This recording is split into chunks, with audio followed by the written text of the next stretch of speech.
संपूर्ण जून महिना संपत आला तरी कोल्हापूर जिल्ह्यात पावसाने सुरुवात केली नव्हती। त्यामुळे शेतकरी वर्गासह नागरिक हे मोठ्या प्रमाणात चिंतित असल्याचं चित्र आपल्याला बघायला मिळत होतं। पण गेल्या 4 दिवसांचा जर आपण आढावा घेतला तर मोठ्या प्रमाणात कोल्हापूर जिल्ह्यात पावसाला सुरुवात झाली आहे आणि या अनुषंगाने हवामान खात्याने येत्या रविवारपर्यंत ऑरेंज अलर्ट देखील जारी केलेला आहे। आपण बघताय की मी पंचगंगा नदीवर आहे आणि कशा प्रकारे काही दिवसांपूर्वी ओस पडलेली पंचगंगा नदी मोठ्या प्रमाणात पाण्याने प्रवाहित होत असल्याचं चित्र आपल्याला बघायला मिळते।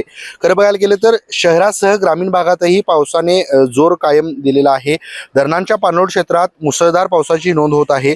त्यामुळे नद्यांच्या पाणीपातळीत देखील मोठ्या प्रमाणात वाढ होत असून प्रशासन देखील सतर्क झालं आहे। गेल्या 24 तासात गगनबावडा तालुक्यात सर्वाधिक 108.8 मिलीमीटर पावसाची नोंद झालेली आहे। तर राधानगरी, दूधगंगा, कासारी, कुंभी, पाटगाव, घटप्रभा, सरपनाला आणि कोदे या धरणांच्या पाणलोट क्षेत्रात अतिवृष्टी झाल्याने धरणांमध्ये पाण्याची आवक देखील मोठ्या प्रमाणात वाढली असल्याचं आपल्याला बघायला मिळते।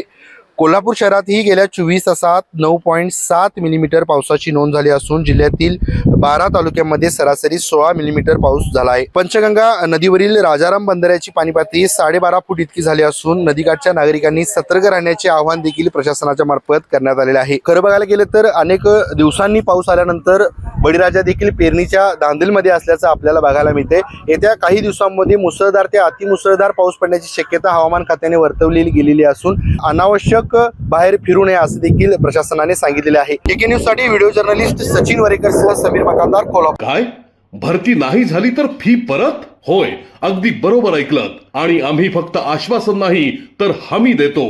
राजर्षी शाहू करिअर प्रबोधिनी, विश्वास, गुणवत्ता आणि निकालांची परंपरा। आजच आपल्या पाल्याचा प्रवेश निश्चित करा।